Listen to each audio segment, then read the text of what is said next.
Ir kaut kāda reāla funkcija? Viņam reālā funkcija ir, ka viņam ir diezgan maziņš bagažnieks. Jā.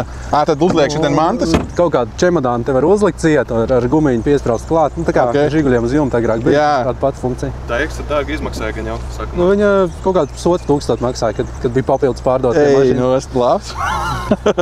Diez vai tā ir viņas īstā cena, bet te ir poziņa pa vidu.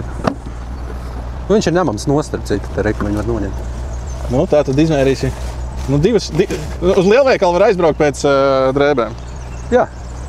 Pārējo piesiet pie piestiprināmā bagažnieka. Āķis nebūs šim. Āķis nebūs. Bet, nu, salons smuks, brūns, ādas. Viņam tas motors ir. Tā, jā. 1.4 turbo benzīns. Kā viņa tā vajadzēja? Viņš jau arī neko nesver, vai ne? Viņam māsa, man liekas, jāir kaut tonu. Viņš tev tur, zini? Viņš tā paturēšu. Tā nav vispār tīrs. Gāzes atkarīgs te nav. Viņš pat ir tīrs, viss tā kā no salona. Viss ir Rakstīts Fiat, bet tas ir mazs motors reāli. Jā, gari turbīna, smuka, skaisti tīra. Augšā stāv. Ideāli, no. Cena ir arī runājama vienmēr.